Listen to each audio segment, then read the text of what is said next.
And the first time I heard Professor Allen talk about it earlier this year, she was explaining, and you're going to give a demo this morning, everything it could do. But by the time she gave that talk, I had already downloaded it and tried it out.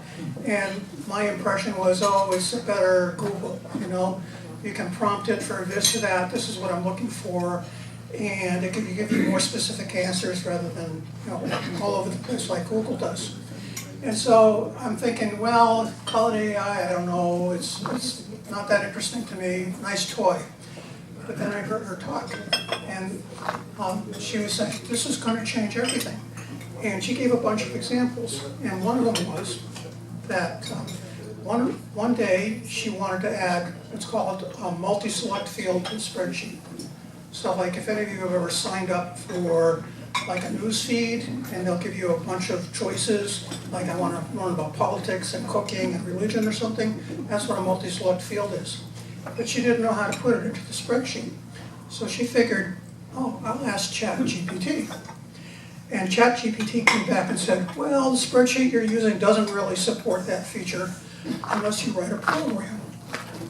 Would you like me to write the program for you? Okay.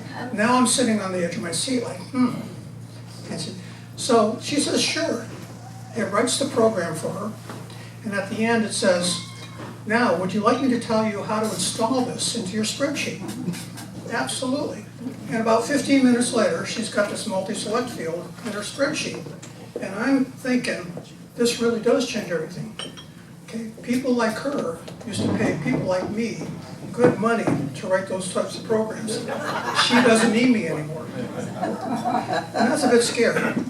So anyway, I'll let her fill you in on all the rest. She's a native from Cape Cod. She attended the Four Cs before she went on to Wellesley. And then she finally got a master's in education from the Harvard School of Education. And she's currently, I think, in charge of the literature department at the Four Cs and co-chairs a committee on the introduction of technology into that local college. So without further ado,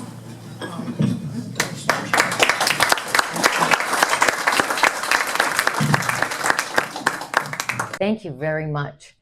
I was just saying to everyone here, just a couple years ago, one of my grandsons, this is my granddaughter here, my first granddaughter, one of my grandsons was getting ready to go to high school, and he said, I'm going to sound like a terrible snob, but I was the first in my family, or my brother, I guess, first generation to go to college, and we've worked hard to get the family to go to college. So my grandson was talking about his future plans, and he decided to go to the tech school.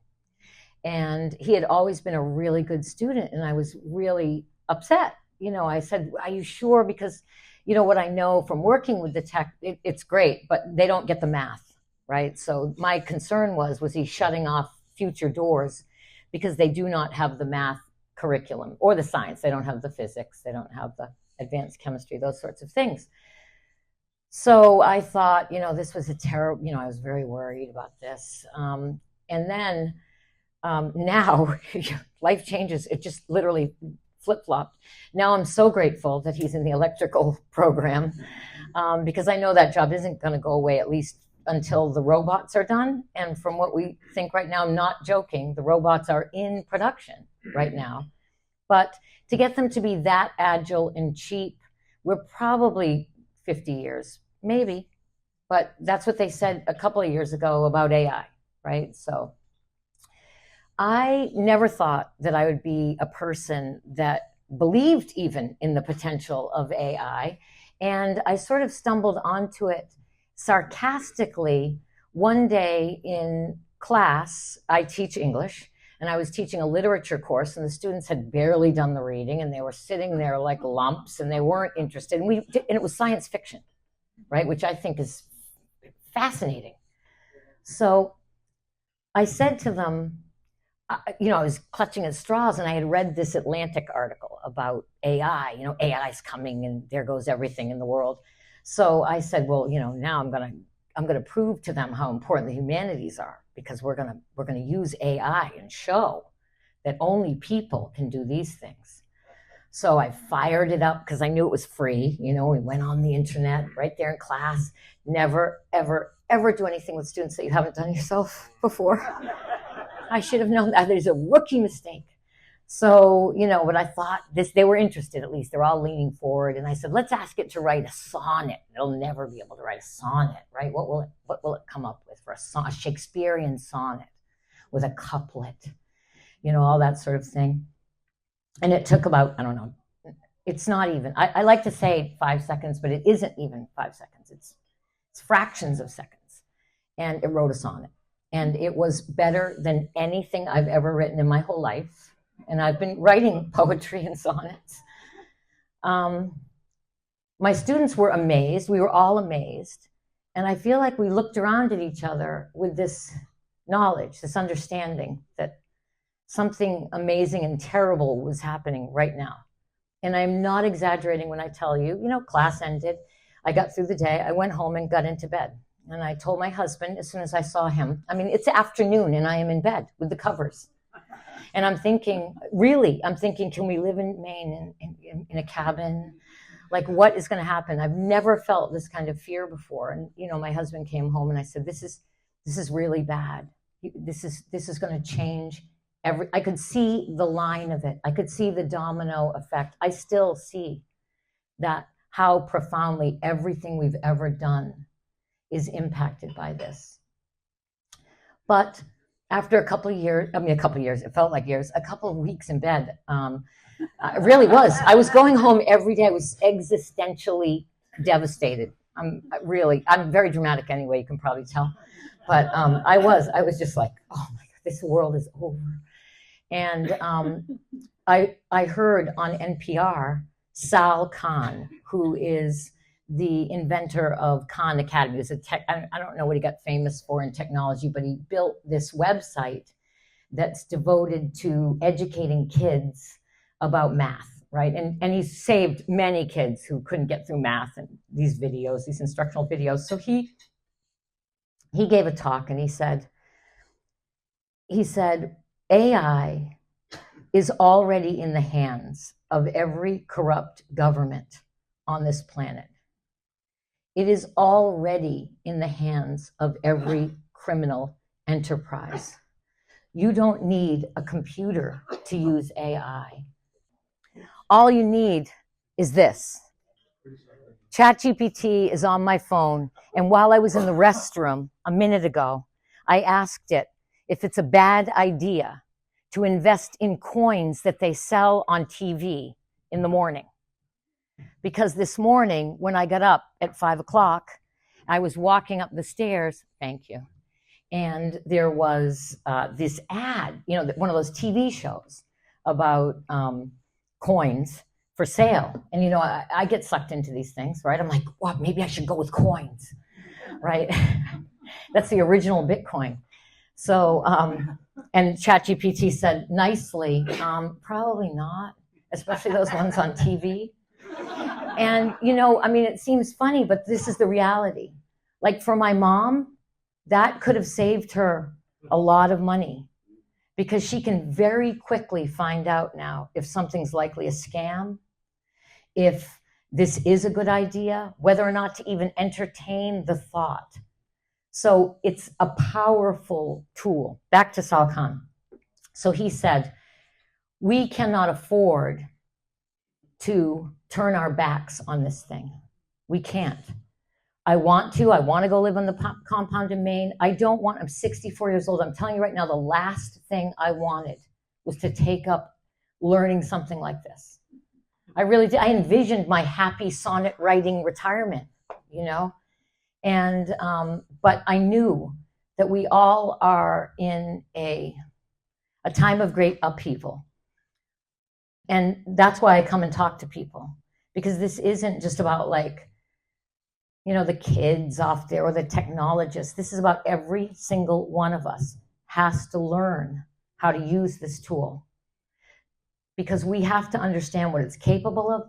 We have to understand what it's doing already to the fabric of our society, its potential to harm us. We have to do what Sal Khan said.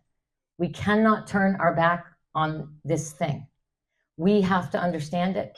We have to use it. We have to, because that is our power against it. And it is so extraordinarily powerful. So I'm going to start with my helper here. Hi everyone, I'm Alicia Iverson, a member of the teaching and learning team at Cape Cod Community College. As you know, AI is everywhere now, in places we see and don't see. Researchers use it to find the cures for diseases. Doctors use it to identify anomalies in patients' scans. Businesses use AI to increase productivity, and unfortunately, kids use it to cheat on their schoolwork. AI definitely has the power to do great good and to cause some major disruptions. One thing's for sure, we can't escape it. AI has already been integrated into lots of software we use every day, like Gmail and Office. Amazon uses it to generate product reviews. It dominates the top of internet search results. Heck, my new iPhone has an AI built in that I can't opt out of. As an AI myself, I don't have feelings about these issues, but I am interested in them. If you define interested as intentionally watching and learning, that's something AI is always doing. So, yes, we can tell. We can tell it's fake. It's an avatar. That avatar, remember, this technology is 23 months old. 23 months, not even 2 years. I made that video by typing words into a screen and hitting a button. That's all it took to make a human-like person talking, was for me to type into a screen. It's easier than PowerPoint. Hit the button and she comes to life. I already kind of do know what's coming next, and I know that the likelihood in 2 years that we will be able to tell the difference. You're paying attention. How much are you going to tell the difference when you're in a hurry and you're on social media? When you're on the web and something's coming by and you're distracted? It's like magic. Magicians rely on our distraction, our inability to focus on everything all at once, and AI shares that capacity to seem magical. And that's the issue here. We talked a little bit, you started talking about intelligence. And, there's a great, I could spend all day with you and just talk about these things. This notion of what is intelligence anyway? The thing about AI that you have to remember is we made it, built on our understanding of the human brain, but on a very simplified understanding of the human brain. We know things about the brain. Like that neurons fire and don't, and that's the basis of computer code, right? The zeros and ones are based on that idea of your neuron firing or not, and that those neurons work in networks, and those networks produce things that are far more complicated than an image on the screen. I'm wiggling my toe right now while balancing on one arm, while my body is taking care to make sure I'm the right temperature, while I'm keeping myself within space, while I'm thinking about later, what do I need to pick up on my way home, while I'm wondering about how Haley's doing in school. All these things at once your brain can do. Noam Chomsky just talked about AI and said, don't worry, the human brain is far more efficient and better at performing these tasks, and it does so on immensely less energy. We don't need the incredible electricity to create these things in our brains. We are superior. It is artificial intelligence. It is not intelligence. We have taught it, we've trained it, and it's uncanny. Just like it's uncanny when the magician pulls the coin out of your ear and you don't know where it came from. It's programmed to make you think that it's a person, to make you think that it's thinking. But that doesn't mean that it doesn't do extraordinary things for us. And I am at once horrified about what could come of AI and inspired by what it can do for us. And so click to the next one, if you will, hey. So I started this with this idea because I think this is where we all begin. What is AI? Is it HAL? from 2001. Remember Hal? There's a reason we're all terrified. There's a reason we're all terrified, right? This is what we grew up with. Skynet, Arnold the Terminator, her, Scarlett Johansson talking to Joaquin Phoenix, who can't have a relationship with a real person, right? These are sort of ideas about AI that we have in the background that terrify us. And we have to remember that those were, of course, they probably planted the idea of how we got here, as usual, but that's not really what generative AI is. So I asked ChatGPT, because I do that now, always. It saves me an enormous amount of work. So I asked ChatGPT to explain what AI is, and then I had to say to it, that's my favorite prompt, by the way. Is... Okay, the bar is coming on. It's like being the band and they haven't turned the bar, the music off. Yes, we can. So what AI is, in its simplest way to explain it, is it's networks of computers that are combined together, running. Yes, thank you. It's networks of computers that are programmed to run complex and simpler programs together continually. And it uses algorithms and machine learning. Now, why that scares us is because we think that what we create is unique and unusual and magical and special. So a machine shouldn't be able to do that. A machine shouldn't be able to make a sonnet or paint. But really, the truth is almost everything we produce is algorithmic.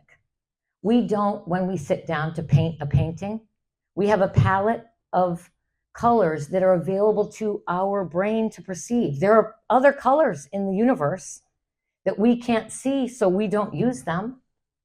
We only use the palette that we already have. So, if you're a little kid, there's 7 of them. The idea of the way that we fill the canvas, what we call and recognize art, is something that we've socially constructed. What I like to tell my students is it isn't the intent of the artist or the writer that makes it art. It's the admirer of it. I tell them I get up every day and I intend to be a supermodel. It is my intention. But somehow it's not registering on you students. You don't see me as Cindy Crawford. And that is the way that it is with art, really. What we value and appreciate is what we've decided to value and appreciate, not what is the intent of the maker. So when we see things that AI makes, we shouldn't be shocked because we taught it to make those things. We taught it to do that. It's not channeling an alien being. It's not a portal to God. It's literally running programs at a super speed. It's just throwing options in. It's predicting, just like any of you who do Wordle, right? If you do Wordle, you make predictions. There's not going to be a G at the beginning of the word because that rule doesn't exist. You know where there has to be a vowel. There can't be more than 3 consonants. There's very few times in our language that there are more than 3 consonants before there's a vowel. So given those rules, there's a lot of rules about that we follow that we don't even realize that we're doing. Now, on the other side of this, we don't know everything about how AI works. This is the part that really, really scares me. They put these programs together and they trained them by feeding massive amounts of data into them, basically everything that was on the internet as they were training. And that included a lot of weird stuff, like a lot of Harry Potter stuff. There is just a preponderance of Harry Potter stuff on the internet. It's just, and you can think of it because as the internet has developed, all the old good stuff is in books, right? The new stuff is on the internet, and we know about the new stuff. So it was trained on that data and trained essentially to recognize patterns, to put things together, make predictions about what we want. So it has taught itself to do some things. And that's where we get a little worried, right? Because you probably heard it taught itself to translate. So they put French literature in, and they put algebraic equations in, and it figured out, or algebraic, not equations, problems, word problems, and it figured out how to translate them. It figured out how to translate into English from French and backward. And it wasn't ever trained to do that. So that's scary, right? That's when you're like, it's how, I told you it was how, it's how, I know it. But what the theory right now is that AI has recognized an underlying mathematical structure of language that we haven't recognized yet. Because it's better at recognizing patterns. It's really good at recognizing patterns because that's all it does. It just compares things constantly. So it's become very nuanced at that. And just like right now, its great hope for us is it's going to see connections in medical studies. I know it's going to cure Alzheimer's soon because we've already brought it so far. And it's going to reach into all those data pockets and see what we have been missing. And we weren't missing it because we were dumber. We were missing it because we were tired, because our brains already were looking for something else, or we were distracted. Given endless time, we would find these things. We will find them. We've always found everything we've wanted before. But AI is faster at that. So that is, when we're talking about thinking about what's scary about it, it is scary in that its ability. The other thing that is scary is that it is going to take away jobs. It's going to change the economy. And the people, unfortunately, who are going to be most harmed are sort of these people in the middle. The people who are working physical jobs are still going to be needed. Like I said, the robot is not coming to fix your toilet yet. There's been some interesting stuff on AI controlling, robotic muscle, but it's not close. And so that's not happening. And then AI needs bright people, critical thinkers, because it needs someone to say, does this make sense? This thing that came out, is this a sonnet? It's telling me it's a sonnet, but I was the one who had to say, oh my God, it wrote a sonnet. I had to know what a sonnet was. So without that knowledge, it's useless, right? It can just spit out anything, but it takes people to recognize when it's right. That's how it got trained. People told it, yes, you're right. Yes, oh no, hell no. Oh God, no. Right? Over and over and over until it learned at, an extraordinary investment. So here's the thing, and that leads me to this idea of the jagged frontier. AI can do some incredibly difficult things. And we were talking about these examples. So I'm an English teacher, mostly. That's my life, right? I teach freshman composition. I happened along the technology path in my job, and I work with a woman who's an attorney. She works too in our distance learning. We have this thing, it's called a learning management system, which is basically like a big fancy website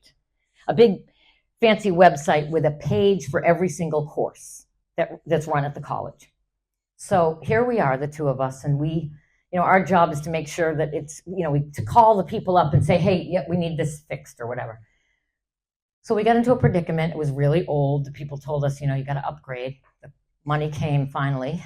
And they said, all right, go ahead and upgrade. So we called them up. And we said, okay, so we need you to do this and do that. It's a blank shell. It's empty. It's like an empty web page. It doesn't have anything in it. It's empty. And we said, okay, so when are you going to start doing the stuff? And they said, oh, yeah, we can't.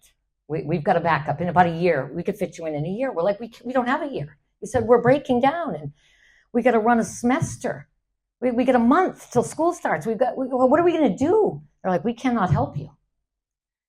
So Kathy, the attorney, and I sit down and we say, well, let's just see, maybe ChatGPT can help us. So we didn't know the names of things. So we said, and it knows about technology that we were like, it's never going to know about Moodle. It's like this, well, no, I think MIT made Moodle, right? I think it was originally an open source code from MIT that developed Moodle. So you might have heard of it. Anyway, so we're like, it's never going to know, but we put it in because we're desperate, panicked people. So we say to it, what is the thing at the top of the screen with words on it like a menu called? And it says, do you mean the nav bar? And we say, yes, the nav bar. How would we change that so that the words on it link to parts of our web page? Would you like me to write the code? And that's what it did. And in a few afternoons, Kathy, the lawyer, and me, the English teacher, coded the learning management system for Cape Cod Community College. We didn't need those people. And every time we executed, just yesterday, we went on a tour of another web learning management system. And it was the three of us, another friend who's joined the group, and we saw some things we loved. And we said, now we even know it's called CSS. So we're like, can you give us the CSS? They're like, oh no, Moodle's got that, their Moodle server. So we're like, well, you know what? We know. Why don't we just ask ChatGPT? Can you make the CSS for our learning management system to do this? And it said, sure, and wrote the code. And we installed all kinds of new features yesterday afternoon in an hour before we went home, after we went to a little tour. So what I want you to take from that is not a sense of everything is lost. It's imagine what you can do. Imagine what you can do with this tool. Imagine what you personally, individually can do. You want to draft a book? You've got an idea in your head for something you've wanted to work on? Ask it to create an outline for you. You can just put your ideas in randomly. It doesn't even need good grammar. And say, take these ideas and make a book outline for me. It'll make it for you instantly. My brother, I went over to visit him. He does marketing. And I said, we were supposed to watch a movie. He said, I can't. I got to come up with the Father's Day campaign. And, it's going to take I got to get email messages. I got to get social media messages. I got to make flyers. I'm going to be busy all night. I said, if I can do it for you with ChatGPT, can we watch the movie? He laughed. And 5 minutes later, he said, okay, let's just watch a movie now. Because it was done. It will plan. If you say to it, I need to raise this much money, give me fundraising options. I like this one. Make a timeline. Identify all the people that will be needed to execute this task. What laws and regulations do I need to know about? Am I going to need insurance? What else am I not thinking of? That's one of my favorite prompts. What am I not thinking of? And it will tell you. Oh, you forgot about this. You forgot you're going to need an EMT. It planned the fun run. It was really sometimes I just do that for fun. But on the other hand, it can't number things. If you tell it, number these items from 1 to 10, it can't number them. It can write a book and it cannot number. That is what they call the jagged frontier. The jagged frontier is the things you've heard of. Oh, it did this and it got it wrong. Oh, it lied, it hallucinated. Oh, it did this. Yes, sometimes it does. Sometimes it does extraordinary things, and sometimes it can't do the simplest of things. This is about a month ago. There's a man named Ethan Mollick he has this One Useful Thing blog that's about AI that I follow. And this is his chart to show where now the new, how much AI has progressed in the last 3 months. Now, of course, they were developing it before then. So it's just since the new version came out, since we saw each other to meet to talk about this presentation. ChatGPT 4, which was the last version that was available, versus the preview of O1, and now the available O1. This was the performance, ChatGPT's performance in a math competition. So you can see this is its percentage compared to humans. It started at 13.4. It was really bad at math for a long time. Now it's at over 80%. So it's better than 80% of humans on solving math challenges. For competition code, you can see it was down here, and now it's at 89. For PhD level science questions, it was at 56, and it's up here right now. This is against an expert human. So it's outperforming the human on those kinds of things. It already outperforms. It does better on the LSAT. It does better on the MCAT. It does better on all the standardized tests than people do. But here's the weird part. Bloomberg made a GPT that was just about finance. So we all thought, I'm going to get in. I got an idea. We'll partner up, right? We're going to make a specialized GPT that we're going to sell, and we're going to be gazillionaires, right? But it didn't work out that way. For some reason, these big models outperform even the specialized models, the models that are developed for medicine, the models that are developed for law. These big giant freebies do better. It does something that goes back to that we don't know. We don't know and we don't understand. All right, so right now, just to give you a quick look, these are the 5 guys. I'm going to give you, I have this as a PDF, and I'm going to send it, and you can, if anybody really wants to revisit this. These are the 5 current frontier models. So frontier is the word they use for the people who are leading and most powerful for the AIs. So if you're thinking, I'm going to get one of these, I pay my $20 to ChatGPT. It's the old gangster. It's the original. And it is still the most powerful of the AIs. Probably because it's just been training longer. It's been running longer. It's developed more muscles because it's been in training for a lot longer than the others. Claude, I call the gentleman scholar.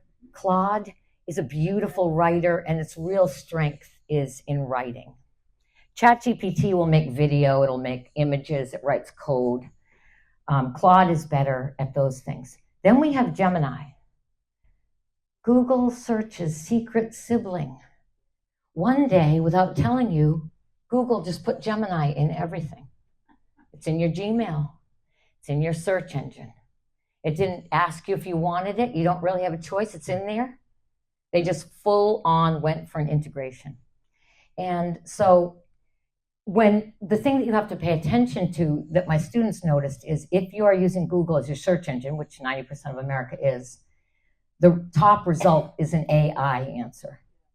So it's put the AI answer front and center. The other thing that Google has going for it is it does own search. So it's the best at searching. Just to go back, ChatGPT also is the one that is powering Copilot, Microsoft's. So it's the same one. Then there's Grok, Elon Musk's wild child. Like Elon Musk, he likes to do his own thing. The one thing about Grok is that it has fewer guardrails. It will make fakes. I made a picture this morning, and then I decided it was inappropriate, of Joe Biden kissing Kamala Harris on the lips, and it made it. ChatGPT will not make those kinds of fakes. It's programmed to not make images of real people. It won't find or do things about people that you know. It won't alter images of real people, but the wild child will. And then the last one is Llama, just quietly. That's Meta's. That's Facebook and Instagram's. And not only is it infused in Facebook and Instagram, if you use Facebook, you'd have noticed a little while ago, all of a sudden the search in Facebook changed because it's an AI search. My students don't need to get on they can just cheat right from Facebook. They don't even need to go to an AI anymore. It's fabulous. Right in Snapchat, they can write papers. We did it for an experiment not long ago. The thing about Meta is, it wasn't getting a lot of traction, so they released it. And so anyone can mess with it. And that's scary, right? Because that means who knows what people are doing right now. All right. Okay, so I was gonna show you, but I think because we're low on time, go ahead. I want to get you guys a chance. So this tells you how to prompt. To make any AI work, it's a very simple process. You tell it 3 things. You tell it what you want it to be, who you want it to be. So you say, act as, or just be. And you don't even, to be honest with you, it doesn't care about whole language. I could just say Moodle administrator. And in this case, this was the prompt that I used. Act as a Moodle administrator with HTML coding knowledge. And then you describe the task. Create code to make 3 columns of text in a label. And then you specify the format of the result. In other words, if you want a PowerPoint slideshow, you tell it you want that. If you want a Word doc, you want an Excel spreadsheet, you tell it what you want the form to come back in. I said, provide code I can cut and paste, and then it just instantly writes the code. So that is how you'll be able to use it.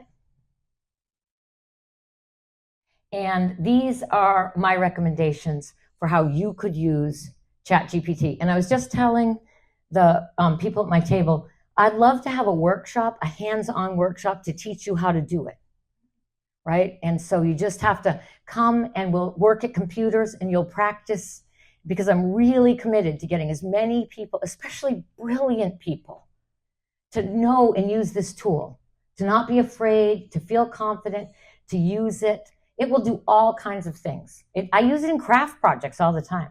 And it's great at like coming up with, wording for things. And of course, everyone's going to sound, it's like the, who's the guy with the nose? I can't remember now. No, the one who had somebody else writing for Cyrano, that's it. Yeah, it's the best Cyrano of all time. Get tech support. It will give you tech support on absolutely, you just say to it, how do I, in Microsoft Word, do this? And it will tell you. It told my husband how to fix our Jeep. It told my cousin how to fix her washing machine. It will tell you, so you just have to say, like, what's the model? Like, what I asked was, we have a 1993 Jeep Liberty. Is it safe to drive 100 miles without the rear axle? Because my son wanted to take it back to Boston. And my husband was thinking, well, it's front-wheel drive, so it should be, or the rear drive, I don't know, it wasn't the axle, but right, because it wouldn't run without the rear drivetrain or something. So they're talking back and forth, and I said, well, do you just want me to ask ChatGPT? Yes. And it said, yes, it's safe, and here's why. And it explained the whole way the car was constructed and why it would be okay to drive that far. So get tech support. And even to just double check before you decide, oh my God, how big of a problem, you know how this is. You're like, well, maybe I'll have somebody look at this. And then you're $2,000 into it. And you're like, well, I didn't even decide this was a priority. So I use ChatGPT to screen things for me. Like I mentioned about the coins, right? I was looking at them this morning. Things are kind of crazy politically. And it did occur to me, it could be legit. I mean, they're on TV with the pretty packages and everything. And I was like, could they really have a scam where they're selling these? Well, yes. Okay. ChatGPT just told me it's not actually a scam. It wasn't that judgmental, but it said you should probably get advice before you purchase any coins on TV. Get quick advice. So that's what I was talking about. Understanding complex concepts. I couldn't understand Bitcoin till I just said, please explain Bitcoin in simple terms. And then if you don't understand, I told you my favorite prompt is H-U-H. And it says back to you, it seems that you don't understand what I just said. And so, here, let me give you another. And you can just keep asking. And the thing to understand here is not a search engine. It wants to talk to you. It wants you to interact.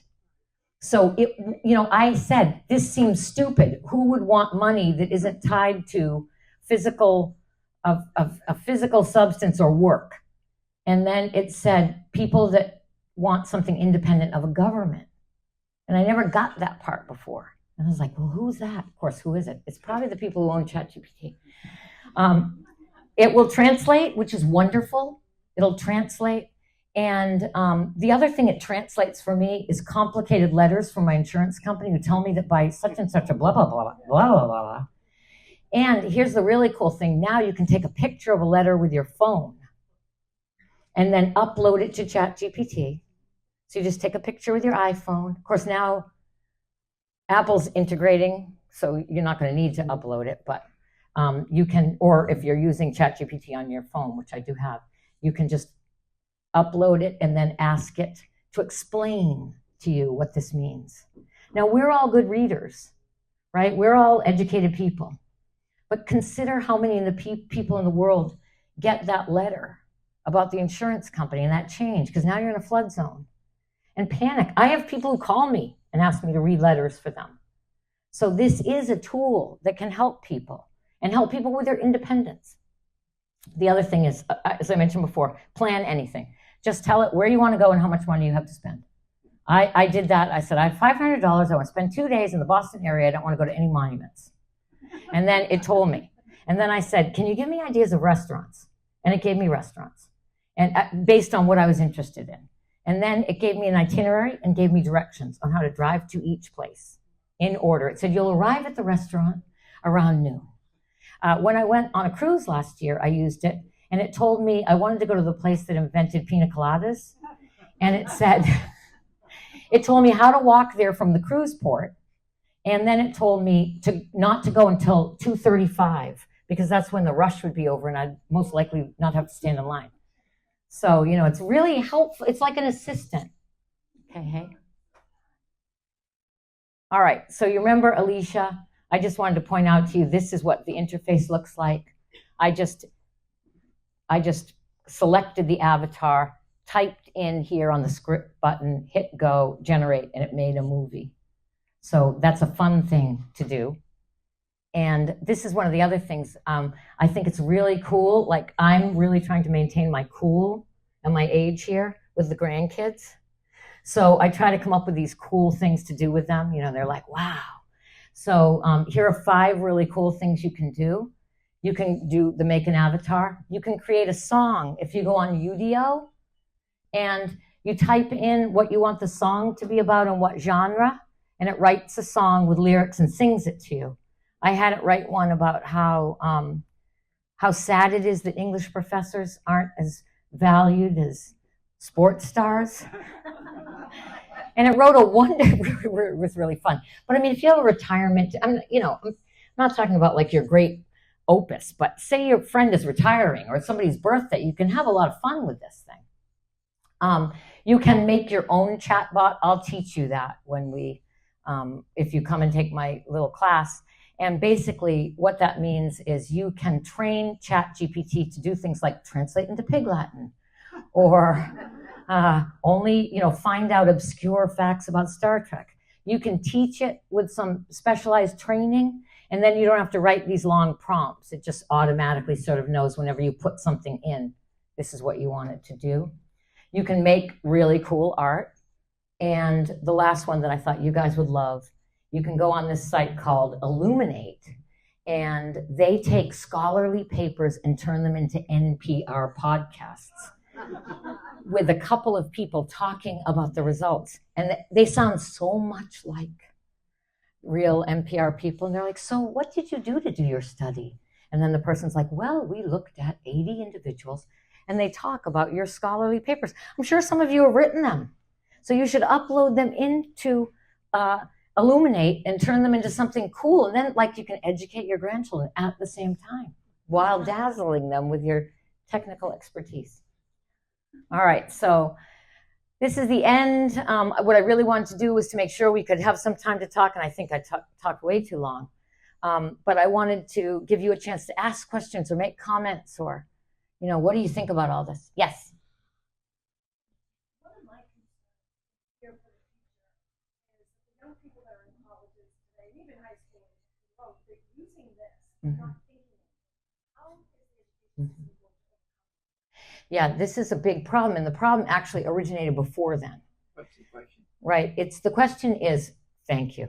What are we going to do about kids who aren't thinking anymore in school? And I read a term for it. It was called something about, basically they were calling laziness something about something about trying to conserve cognitive energy, which was basically that they don't like to think, which is true. So I would love to say that it's going to be okay. What I think is this is where I think our world is going to change. I don't think we're going to have the model of education that we have anymore. Just like you don't, if I asked you for toast, you wouldn't go out in the backyard and build a fire and then go get that bread you'd baked and saw off a piece and go out, in the morning and stick it over the fire, right? We don't do that anymore. And I think that what's really where we need to be part of the conversation is what does happen. Because our model of education, the other thing is, I'm an ed school graduate. Education was not developed to be this benevolent thing to elevate the culture. It was developed, our public education system was developed to provide factory workers and railroad workers as quickly and efficiently as possible. So we already are not practicing the best thing we know about education. We're practicing the cheapest, most cost-effective way of getting people to a certain level of proficiency. Long before COVID even, kids were getting tired. My college students would say, why are you making me write this research paper when it's already online? And they were right. What culture? These are things about America that I do think about. What culture has the luxury to have its citizens expend energy on things that aren't needed? I mean, this is where we've become. We don't have them out conducting research. We don't have them out in the field looking for some kind of a new insect. No, we have them writing research papers that already exist. How much space does this take on if you were to put it on your iPhone or your computer, how much space does that take up? What's the best way to use the chat with ID? So the thing is, it doesn't take a lot of space. It's, I have this, it's a stripped down version. You're not going to write code or make pictures on this version, but this is like Siri. It's just, you get used to talking, you talk to it, and it talks back too. Now, I like to think of it like computer on Star Trek. Remember when they'd be like, computer? And then, that's my dream, the way I like to fantasize about it. But it does not take much space. What it takes is energy. So this thing burns a lot of your battery on your phone. And, but on your computer, most of us have Wi-Fi. I haven't seen any change in that way. So, but we're not running the servers that are powering it, and that is consuming godforsakenly awful amounts. But you know what? The nuke industry is coming back, people. If you were involved, my brother's an engineer in a nuke plant, and he was in one that's closed. Now they're going to talk about opening it again because this thing needs power like you read about. You mentioned a workshop or a class. How do we get connected if we want interested in So you guys are going to spread the word, right? Well, I'm thinking the next session would be Harvard's responsibility to put it together. Do we trust them? Oh, I'm one of them, right? Yes, we do. So that might be an opportunity. Yeah. Same topic, but different style, being a workshop. Sure. Or you could have it on an off day of your, any Friday is pretty good for me. So. Okay, so yeah. We have kind of an annual schedule. April would be the next time we would do something like that. Okay. Does that work for you? Yeah, but I'm also willing to just get a room at the college and invite anybody. It doesn't have to be super formal, right? I'll get the info on that. Yeah, because I don't think we need to make it a really formal thing. People can show up and workshop, Yeah. Yeah, I've got videos on how to do it too. I'll hook you up with those. I've taught people online. We record everything. As the systems become powerful, they become attractive. At the end of 2001, I believe Hal was basically assassinated because his power supply is eliminated because he made decisions that end up harming people. Isaac Asimov, in some of his science fiction, has rules for robots. As this becomes powerful, it's going to be tempting. We have seen young people use computers and pictures for reasons that are often inappropriate, perhaps age inappropriate, but people can get harmed. And so the thing that troubles me is where the ability of us as users who are generating the prompts and are responding to how this advice, how are we going to recognize when we've been given advice that would be perhaps dangerous, perhaps risky, perhaps immoral, perhaps illegal, and we deal with these moral quandaries. And it's not a simple question, it's not a simple answer, but we're already here. I'm seeing my colleagues at MIT and Harvard Club fascinated when we can use it, and I'm just going to take it. Because we've got enough built-in moral breaks and ethical principles to know what are our boundaries when it has said something inappropriate or whether we might be doing something dangerous.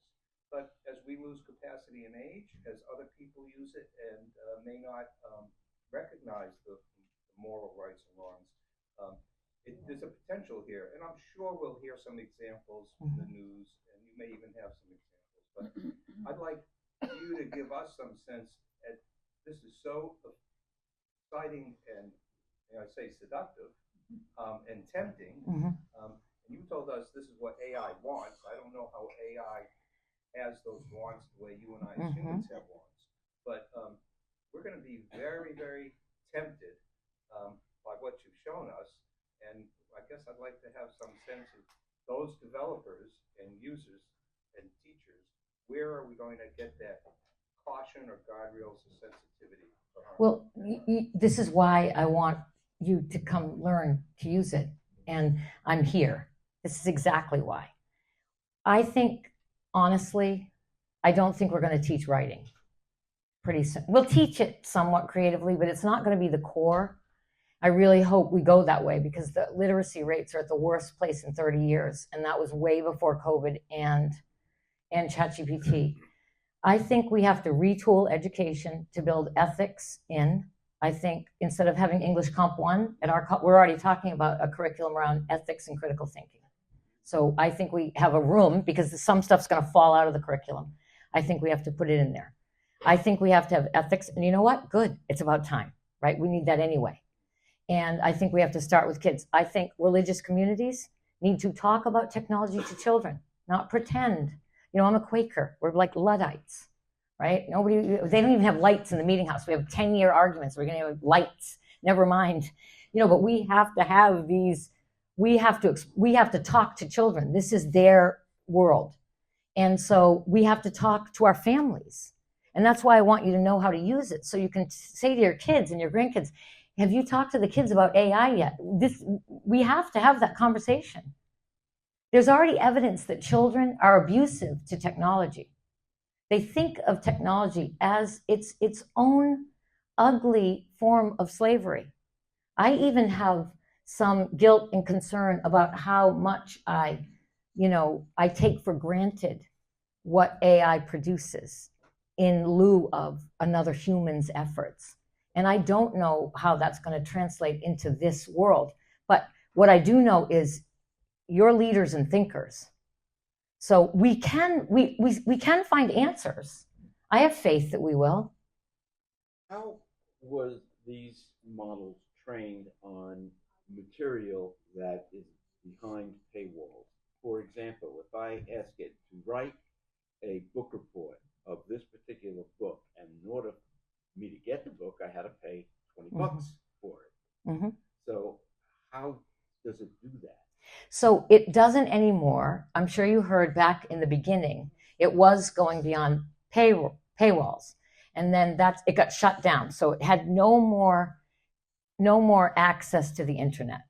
And ChatGPT but it already knows what it knows, right? So it's sort of like thinking about you walk around today, you've got your whole lifetime of knowledge in your head right now.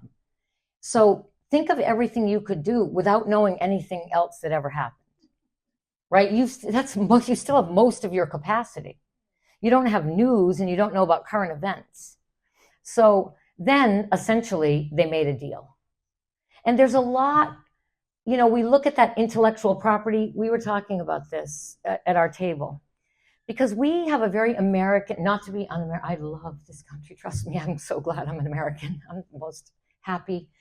But our country does have this, like intellectual property We think of ideas as property. I teach my students, if you plagiarize, you are stealing. That is the metaphor that I use. You are a thief.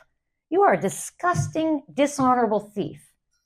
But that's our cultural perspective of knowledge. I remember when I was in college, my teacher saying, everything we know from the people before us. Your parents probably didn't cite Shel Silverstein when they were talking about the message of the Giving Tree. All the lessons, the knowledge of the Constitution, the thinking of all the great thinkers, nobody went back and gave credit. This becomes part of our culture and our moral fabric. New things, yes, still have that, but even copyrights expire. So what we have to think about, we're probably done on what's happened before. And being this ultra corporate model that we are about, I'd love to see, in my dream, we'd have a GPT that was socially constructed like Wikipedia, and there is a model that can work. Because Microsoft built Encarta. Do you remember Encarta? It designed and invested millions and millions and millions of dollars to be the best encyclopedia in the world. Beautiful pictures and images, scholars, everything that they could do. They couldn't make it. Wikipedia, people, it runs on a shoestring. People are die hard. And you think it's not credible, but it is. They do a lot of fact checking. People are committed to preserve knowledge of the world for free. And that is where our faith and hope can be. Because often when you look, even people that have nothing will do the better thing. And they inspire the people around them. So yes, and I actually think, my granddaughter would probably tell you, their kids don't believe in the dream that we did, which is sad but freeing. They don't think they're going to buy a house. For $400,000 on Cape Cod is the cheapest house. They're not going to buy a house. They're not. There's not going to be very few young people, young families are going to be able to buy homes here. So now they dream of living in vans. And you say, why would a kid want to live in a van? Because they can't afford $3,000 a month just for shelter. And then once you're in a van, do you have to live for 30 years at a job? No, you can go anywhere. You can go see the world. You can go plug into one of those e-ride things. If you get an electric van, you don't even have to pay for the gas.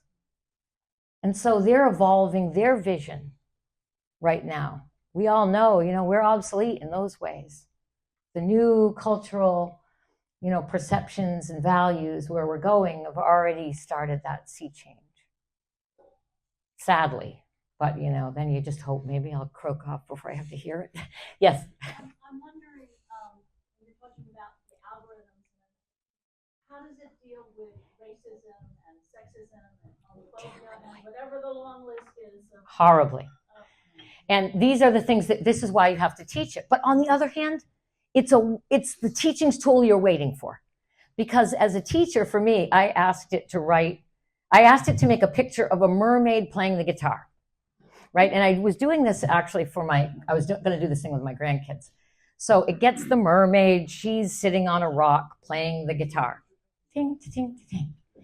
And then I said, this is gender, this is gender bias. I'm going to tell it to play an electric guitar, right? So that it's like she's a rockin' mermaid. And they turned the mermaid into a man. It did. It's a man mermaid. So then I tell ChatGPT, no, make it a woman. No, it changes. It's got a woman in the background of the picture now. I could not make it do that. But on the other hand, what it does do is for my curriculum, and we teach our faculty this now, for every lesson and module, please, please, please ask it to get a history of diverse people in your field and talk about their contributions and make a lesson plan around it. Now you can say Google could do that, but Google cannot make a 15-minute lesson that you can implement in a lecture hall in 30 minutes. So, there are definitely challenges there, but people are aware of them. And that's another thing we have to teach it. So it seems like, yeah, people need to. I want to thank you for Thank you. most excellent. Wait. I'm sorry. Oh. It's our tradition at the club to give the Oh. speaker a pair of stemless MIT Club wine glasses. Oh, thank you. I'll put those to use this evening. Thank you very much. Thank you.